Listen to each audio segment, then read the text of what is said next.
Bismillahirrahmanirrahim. Persengkongkolan Fir'aun, Haman, dan Qorun.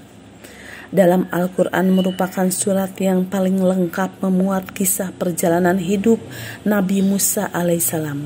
Di kisah-kisah yang diabadikan Al-Quran adalah kisah Musa dengan Fir'aun, Haman, dan Qorun.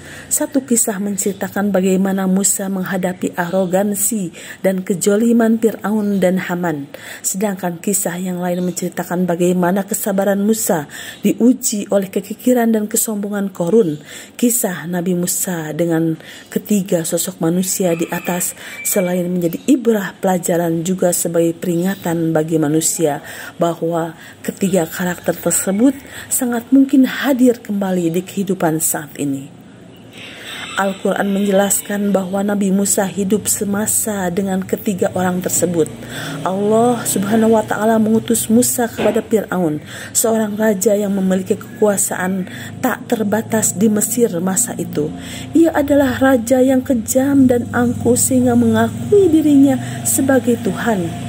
Sewaktu bayi Musa ditemukan oleh istri Fir'aun di sungai lalu kemudian diangkat menjadi anaknya. Walaupun sebagai anak angkat Fir'aun, pada akhirnya Musa berbalik melawan Fir'aun karena kedurhakaannya kepada Allah Subhanahu wa Ta'ala.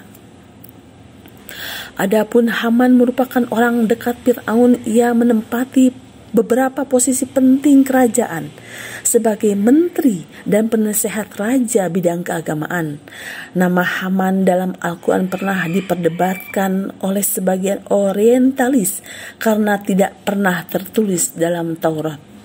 Namun perdebatan itu menemui titik terang setelah ditemukannya prasasti batu Rosetta tahun 1799. Pada prasasti itu tersingkap nama Haman yang menunjukkan hubungannya dengan Fir'aun.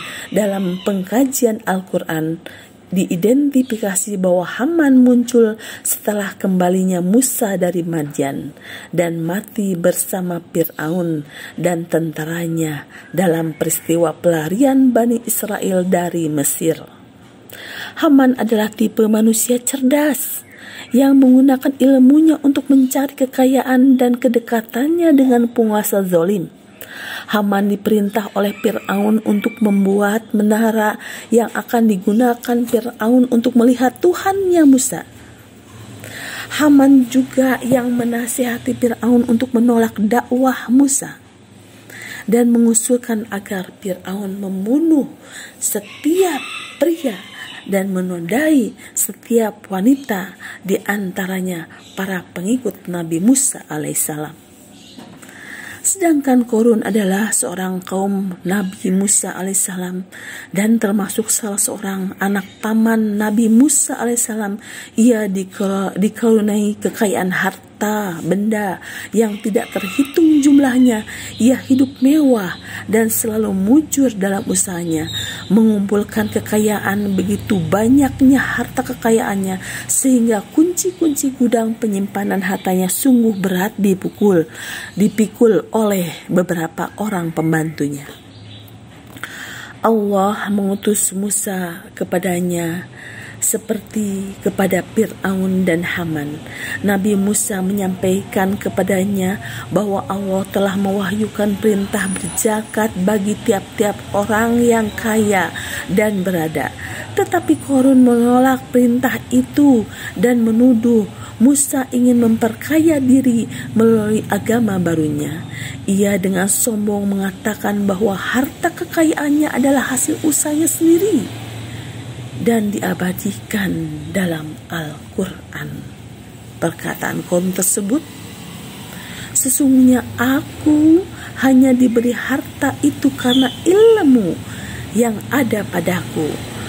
Quran Surat 28 ayat 78. Akhirnya nasib yang menimpa Qorun tidak jauh berbeda dengan yang dialami Fir'aun dan Haman. Allah menenggelamkan Qorun berserta hartanya ke dalam perut bumi. simbol manusia durhaka. Allah Subhanahu wa Ta'ala telah memberikan perumpamaan yang sangat jelas kepada manusia bahwa Fir'aun, Haman, dan Korun adalah 3 tokoh yang memiliki kesesatan pada bidangnya masing-masing. Mereka adalah simbol manusia durhaka dengan keangkuhan yang rapuh. Fir'aun adalah simbol kekuasaan, Haman adalah simbol pengetahuan, dan Korun adalah simbol kekayaan.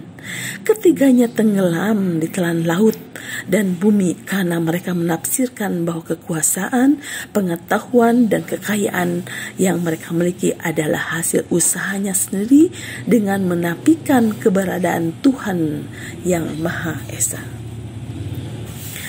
Hal yang lebih mengerikan adalah jika manusia sejenis Fir'aun, Haman, dan Korun muncul bersamaan di masa kini, lalu bersekongkol dan berkoalisi untuk menguasai suatu negara. Ketiga penguasa zolim, pengusaha serakah, dan intelektual ilmuwan jahat telah berkolusi untuk mengelabui dan menindas rakyat. Ya Rob, jadikanlah pemimpin-pemimpin kami saat ini termasuk hamba-hamba yang Kau ridhoi, mendapat hidayah, amanah, dan mencintai rakyatnya. Amin, amin, ya Rabbal Alamin. Wassalamualaikum warahmatullahi wabarakatuh.